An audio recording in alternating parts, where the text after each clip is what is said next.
اللہ کے فضل و کرم سے، اللہ کی توفیق سے، اللہ کی مشیت سے آج ہم لوگ ہیں سورۃ الانعام کے ساتھ، آیت نمبر 151 کے ساتھ 151۔ اللہ رب العزت اس آیت میں وعدے کر رہے ہیں کہ کون کون سی چیزیں لوگوں پہ حرام ہیں۔ اس آیت سے پہلے کئی ایسی آیات گزری ہیں جن میں اللہ نے واضح کیا ہے کہ اس زمانے کے لوگوں نے اپنی طرف سے کئی چیزوں کو حرام قرار دے رکھا تھا، اور اللہ نے وعدے کیا کہ یہ حرام قرار دینا، یہ حلال قرار دینا، یہ ان کا اختیار نہیں ہے۔ یہ کس کا اختیار ہے؟ اللہ رب العزت کا۔ تو اس آیت میں اللہ تعالیٰ بتا رہے ہیں کہ کون کون سی چیزیں حرام ہیں، اور یہ آیت 151، 152، 153، 151، 152، 153، یہ تین آیات، ان کے بارے میں ترمذی شریف میں ایک روایت آتی ہے جس میں عبداللہ بن مسعود رضی اللہ عنہ کہتے ہیں، جو چاہتا ہے کہ نبی علیہ الصلوۃ والسلام کی وصیت کو جان لے، آپ کی آخری وصیت کو جان لے، وہ ان تین آیتوں کی تلاوت کر لے۔ اگرچہ سند کے لحاظ سے یہ روایت ضعیف ہے، لیکن اس میں کوئی شک و شبہ نہیں ہے کہ اس میں جو چیزیں بیان کی گئی ہیں وہ وصیت ہیں، وہ بہت تاکیدی حکم رکھتی ہیں۔ تو آئیے آغاز کرتے ہیں اللہ تعالیٰ کے توفیق سے، اللہ تعالیٰ کے اذن سے۔ قل، تو کہہ دے، یہ اللہ تعالیٰ کس سے کہہ رہے ہیں؟ نبی علیہ الصلوۃ والسلام سے۔ تعالو، تم آؤ، اتلو، میں تلاوت کروں، میں پڑھوں، ما، وہ چیزیں، حرم، جو حرام قرار دی ہیں، ربکم، تمہارے رب نے، علیکم، تم پہ۔ علیکم دو الفاظ ہیں، علا اور کم۔ علا کا معنی پر اور کم کا معنی تم۔ اللہ، یہ اصل میں کیا تھا؟ ان اور لا۔ ان کا معنی کیا ہو جائے گا؟ یہ کہ، اس ان کو کہتے ہیں تفسیریہ، یعنی کہ یہ تفسیر کر رہا ہے، وضاحت کر رہا ہے اس چیز کی جو پہلے گزری ہے۔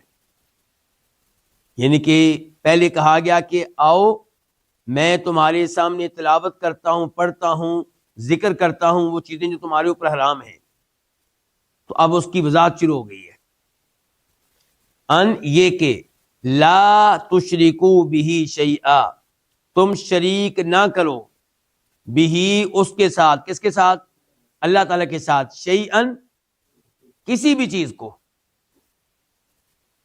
وبالوالدین، اور والدین کے ساتھ، احسانا، حسن سلوک کرو، خوب احسان کرو، خوب نیکی کرو۔ یہاں پہ ایک لفظ مقدر ہوگا، پوشیدہ ہوگا، اور وہ کیا ہوگا؟ احسنو، یعنی کہ احسنو بالوالدین احسانا۔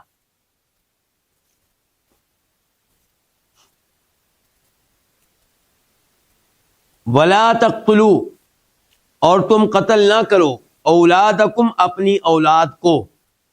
اولاد جمع ہے کس کی؟ ولدن کی۔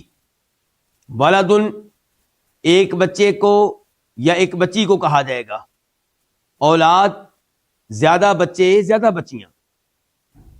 اور تم قتل نہ کرو اپنی اولاد کو، من املاق، املاق کا معنی فقر، مفلسی، من کی وجہ سے، مفلسی کی وجہ سے اپنی اولاد کو قتل نہ کرو، فقر کی وجہ سے، فقیری کی وجہ سے اپنی اولاد کو قتل نہ کرو۔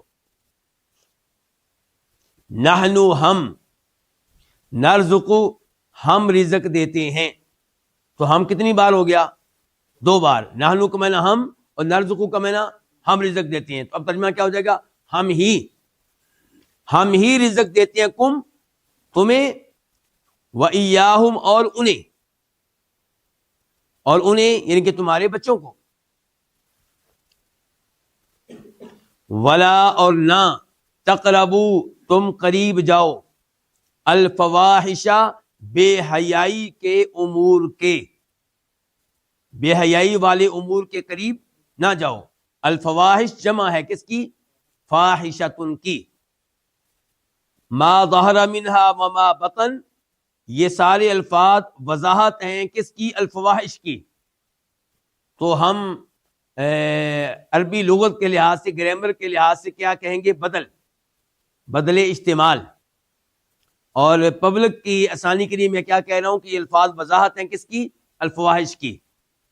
اور تم قریب نہ جاؤ بے حیائی والے امور کے، ما ظہر منہا، جو ان میں سے ظاہر ہوں، ان میں سے، کن میں سے؟ بے حیائی والے امور میں سے، فواحش میں سے، جو ان میں سے ظاہر ہوں، وما بطن، اور جو باطن ہوں، پوشیدہ ہوں۔ یعنی کہ بے حیائی کے امور کے قریب نہیں جانا، چاہے بے حیائی والے امور پوشیدہ ہوں، چاہے وہ ظاہر ہوں۔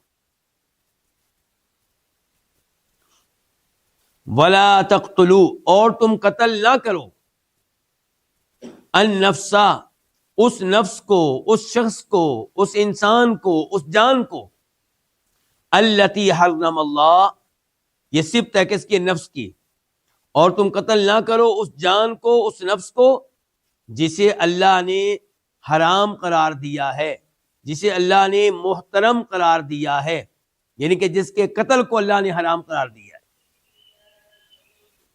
الا بالحق، مگر حق کے ساتھ۔ ذالکم، یہ ہے، وصاکم بھی، جس کا اس نے تاکیدی حکم دیا ہے تم کو۔ وصا، اس نے تاکیدی حکم دیا، کس نے؟ اللہ نے، کم، تمہیں، بھی، جس کا۔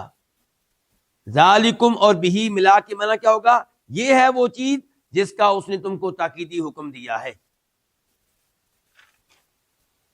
لعلکم، تاکہ تم، تعقلون، عقل کرو، سمجھو۔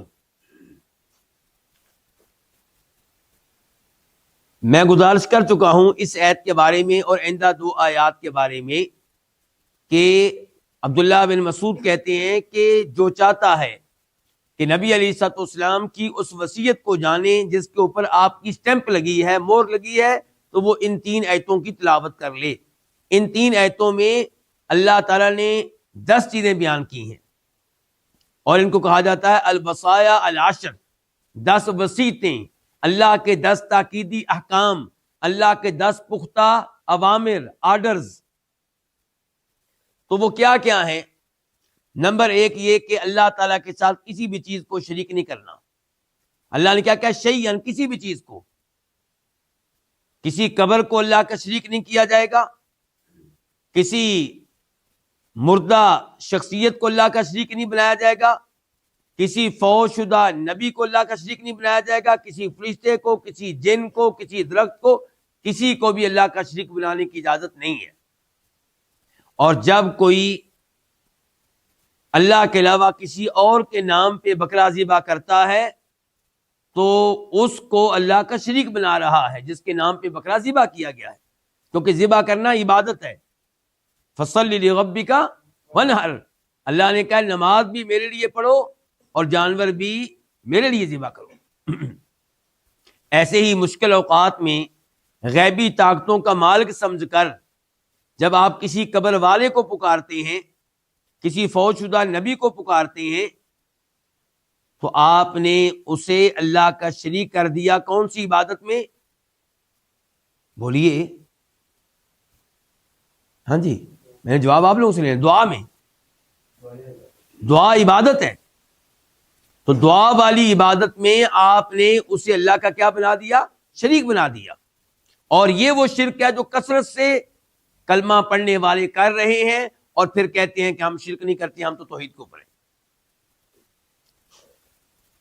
تو اللہ تعالیٰ کے ساتھ کسی کو بھی شریک کرنے کی اجازت نہیں ہے۔ وَبِالْوَالِدَيْنِ إِحْسَانًا، دوسرا تاکیدی حکم یہ دیا گیا کہ والدین کے ساتھ خوب احسان کرو، والدین کے ساتھ جتنا اچھا سلوک کر سکتے ہو کرو۔ اللہ کا حق یہ ہے کہ اللہ کی عبادت کی جائے، اور عبادت میں اس کے ساتھ کسی کو شریک نہ کیا جائے۔ اور والدین کا حق یہ ہے کہ ان کی اطاعت کی جائے، ان کی بات مانی جائے، ان کی خدمت کی جائے، انہیں خوش رکھا جائے، انہیں ناراض کرنے سے اجتناب کیا جائے، ان کی نافرمانی سے دور رہا جائے۔ والدین سبب ہیں میرے اور آپ کے دنیا میں آنے میں۔ والدین کا بہت کردار ہے ہمیں پالنے میں، ہمیں بڑا کرنے میں، ہمیں تعلیم دینے میں، ہماری تربیت کرنے میں۔ تو جو آپ کے ساتھ نیکی کرے اس کی نیکی کو یاد رکھیں، اس کا شکر ادا کریں۔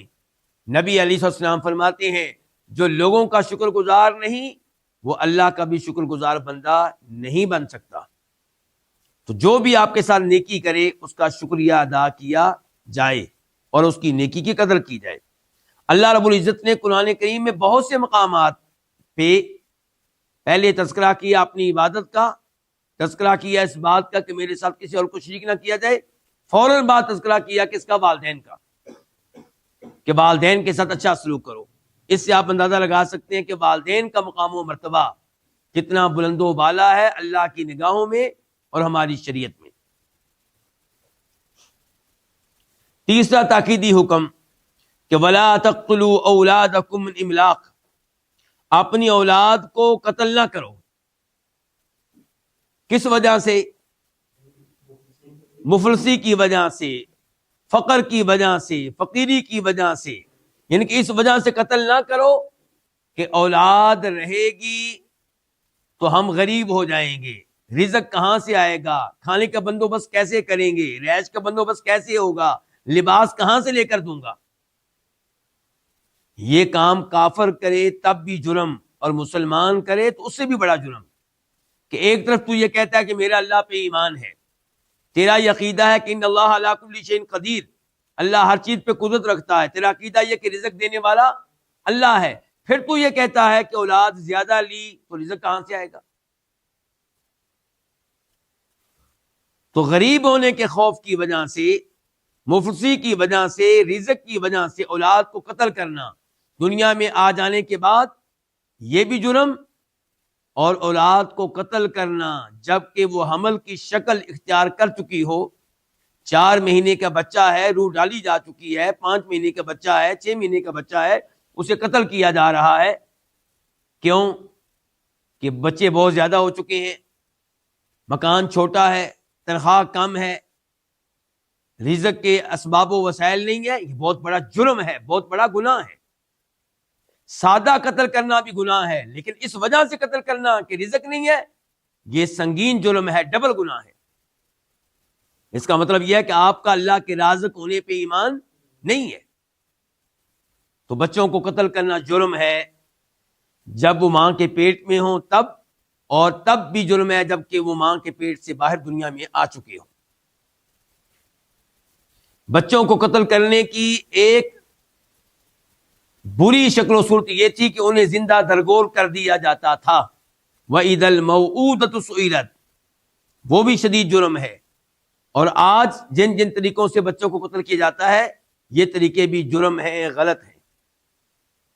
اب سوال یہاں پہ یہ پیدا ہوگا کہ اگر کوئی اولاد کو کسی اور وجہ سے قتل کرے تو وہ تو جائز ہوگا نا، کیونکہ اللہ نے کہا کہ اپنی اولاد کو مفلسی کی وجہ سے قتل نہ کرو۔ تو اگر کوئی اپنی بیٹی کو اس لیے قتل کر دے کہ اگر یہ بیٹی زندہ رہی تو اس کی کہیں شادی کرنا پڑے گی، داماد تلاش کرنا پڑے گا، داماد کے سامنے ہمیں جھکنا پڑے گا، داماد جو ہے وہ ہماری بیٹی کے اوپر آرڈر چلانے کی کوشش کرے گا، ہمارے اوپر آرڈر چلانے کی کوشش کرے گا، ہماری عزت میں کمی آئے گی، تو اس خوف سے قتل کرنا تو جائز ہوگا نا۔ کیوں بھائی؟ کیونکہ اللہ نے تو کہا ہے کہ اپنی اولاد کو اس لیے قتل نہ کرو کہ غربت کا مسئلہ ہے، مفلسی کا مسئلہ ہے۔ تو پھر کیا جواب ہے آپ کا؟ اللہ رب العزت نے اس امر کی طرف اشارہ کیا جس امر کی وجہ سے اس زمانے میں بچوں کو قتل کیا جا رہا تھا، ورنہ قتل کرنا جرم ہے کسی بھی انسان کو کسی بھی وجہ سے، چاہے اس کے پیچھے خوف ہو رزق کا یا شادی کا مسئلہ ہو، کوئی بھی مسئلہ ہو، اولاد کو قتل کرنے کی اجازت نہیں ہے۔ اسی طرح آج بہت سے بھائی پوچھتے ہیں کہ جی ڈاکٹروں نے رپورٹ دی ہے آپ کا بچہ جو ابھی ماں کے پیٹ میں ہے اس کے میڈیکلی مسائل ہیں، وہ اگر پیدا ہوا تو معذور ہوگا، پیدا ہوا تو مینٹل ہوگا، پیدا ہوا تو یوں ہوگا، کیا ہم اس عمل کو گرا سکتے ہیں؟ ڈاکٹر تو کہہ رہے ہیں گرا دو۔ تو جواب کیا ہے کہ اسے قتل کرنا جرم ہے، گناہ ہے۔ جیسے آپ اس بچے کو قتل نہیں کر سکتے جو دنیا میں آ چکا ہے، ایسے ہی آپ اس بچے کو قتل نہیں کر سکتے جو دنیا میں آنے والا ہے اور ابھی آیا نہیں ہے۔ وہ بھی انسان ہے، یہ بھی انسان ہے۔ جیسے وہ بچہ جو پیدا ہو چکا معذور ہے، آپ اسے قتل نہیں کر سکتے، بلکہ آپ اس کے ساتھ خیر کی امید رکھیں۔ ممکن ہے یہی بچہ آپ کو جنت میں لے جانے کے لیے آیا ہو، ممکن ہے یہی بچہ آپ کو جہنم کی آگ سے بچانے کے لیے آیا ہو۔ جب تک یہ معذور بچہ آپ کے گھر میں نہیں تھا، آپ کے گھر میں نافرمانیاں ہوتی تھیں، آپ کے گھر میں میوزک، موسیقی، ان چیزوں کا اہتمام تھا، آپ لوگ نماز پڑھنے والے نہیں تھے۔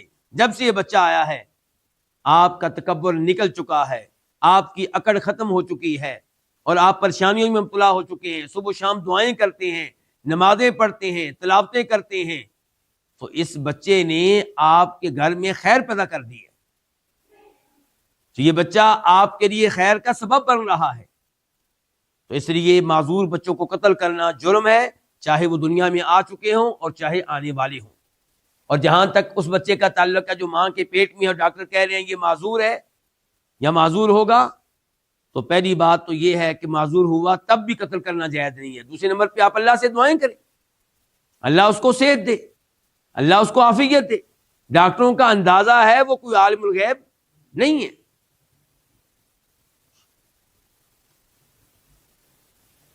اللہ تعالیٰ فرماتے ہیں نحن نرزقکم ایاہم، ہم تمہیں بھی رزق دیتے ہیں اور ان کو بھی دیں گے۔ جو اللہ تمہیں رزق دے رہا ہے، جس نے تمہارے ابا کو دیا تھا، تمہارے دادا کو دیا تھا، تمہارے پردادا کو دیا تھا، تمہارے چچاؤں کو دیا تھا، تمہاری پوری فیملی کو رزق دیا ہے، دے رہا ہے، کیا وہ تمہارے بچوں کو رزق نہیں دے گا؟ کتنا کمزور یہ عقیدہ ہے، کتنا غلط یہ عقیدہ ہے۔ تو فرمایا ہم تمہیں بھی رزق دیتے ہیں اور ان کو بھی دیں گے۔ چوتھے نمبر پہ جو وصیت ہے اللہ تعالیٰ کی طرف سے وہ کیا ہے؟ بے حیائی پہ مشتمل امور کے قریب بھی نہ جاؤ۔ اللہ نے یہاں پہ یہ نہیں کہا کہ بے حیائی کے امور کا ارتکاب نہ کرو، کیا کہا ہے؟ بے حیائی والے امور کے قریب بھی نہیں جانا، یعنی کہ جس کمرے میں جانے کی وجہ سے آپ کو خطرہ ہے کہ وہاں پہ کوئی نہ کوئی ہلکا پھلکا بے حیائی والا معاملہ مجھ سے سرزد ہو جائے گا، اس کمرے میں قدم نہیں رکھنا۔ موبائل آپ کے ہاتھ میں ہے، جس ویب سائٹ کو کھولنے کی وجہ سے آپ کو خطرہ ہے کہ بے حیائی پہ مشتمل کوئی معاملہ میرے سامنے آ سکتا ہے، اس ویب سائٹ کو کھولنے کی اجازت نہیں ہے۔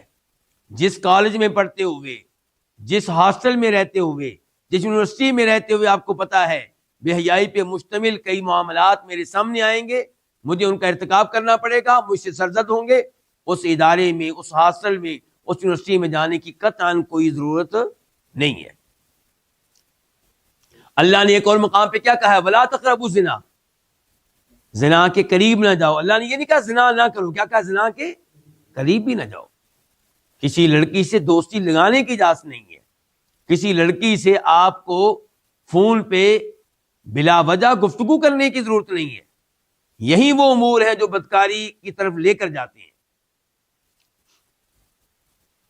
اور اللہ نے کہا ہے بے حیائی والے امور کے قریب نہیں جانا، چاہے بے حیائی والے یہ امور کھلم کھلا ہوں یا پوشیدہ ہوں، دونوں طریقے حرام ہیں، دونوں طریقے غلط ہیں۔ یعنی کہ ایک تو وہ بے حیائی ہے جو سب کے سامنے کی جاتی ہے، وہ بھی جرم ہے، اور ایک وہ بے حیائی ہے جو پوشیدہ طور پہ کی جاتی ہے، وہ بھی جرم ہے۔ پانچواں تاکیدی حکم اللہ رب العزت کی طرف سے، وَلَا تَقْتُلُوا النَّفْسَ الَّتِي حَرَّمَ اللَّهُ إِلَّا بِالْحَقِّ، کسی بھی انسان کو قتل کرنے کی اجازت نہیں ہے۔ وہ انسان جس کا خون حرام ہے، جس کو اللہ نے محترم قرار دیا ہے، جس کا قتل کرنا آپ کے لیے حلال نہیں ہے، الا بالحق، البتہ حق کے ساتھ، شریعت کے مطابق آپ کسی انسان کو قتل کر سکتے ہیں۔ اس کا کیا مطلب ہے؟ قتل کا بدلہ اسلام میں کیا ہے؟ قتل۔ یہ قرآن کا حکم ہے، تو قاتل کو قتل کیا جائے گا، لیکن کون کرے گا؟ حکومت کرے گی، کورٹ کے ذریعے معاملہ ہوگا، پولیس کی یہ ذمہ داری ہے، آپ قانون کو اپنے ہاتھ میں نہیں لیں گے۔ تو جس کو حکم ملا ہے کورٹ کی طرف سے، حکومت کی طرف سے کہ یہ قاتل ہے، آپ اس کی گردن اڑا دیں، تو اس کے لیے اس کا قتل کرنا جائز ہوگا، درست ہوگا، گناہ نہیں ہوگا۔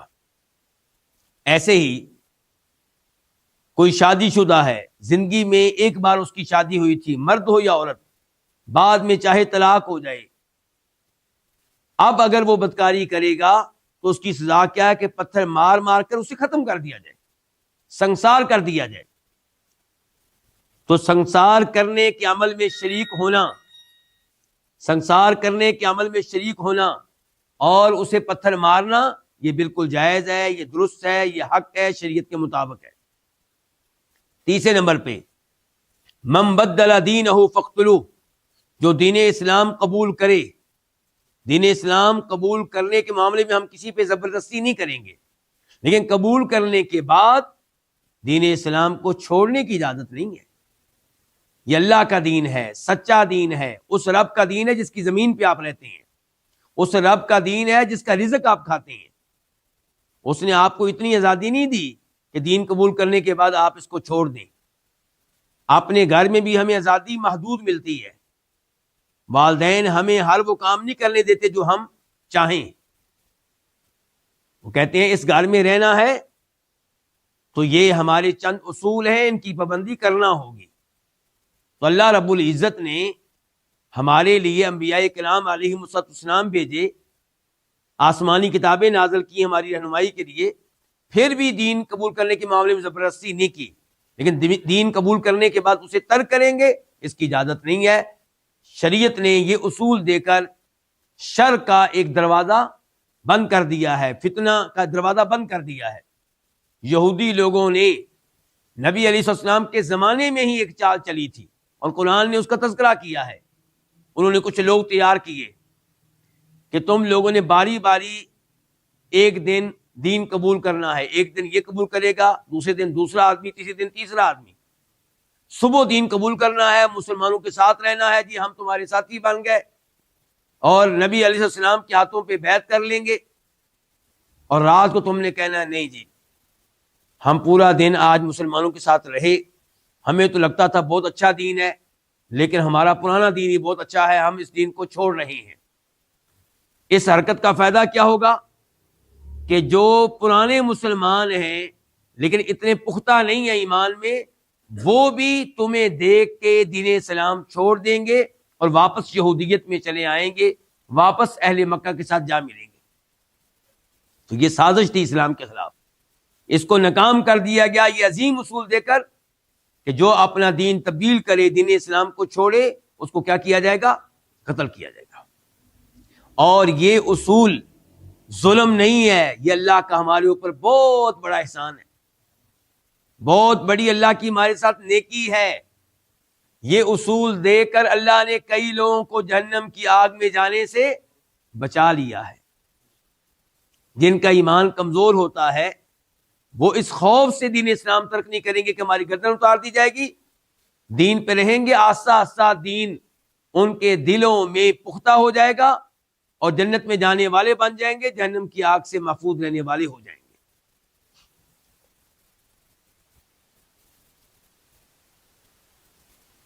ذالکم وصاکم بہ لعلکم تعقلون، یہ وہ باتیں ہیں جن کا اللہ نے تم کو تاکیدی حکم دیا ہے تاکہ تم عقل کرو، تم سمجھو۔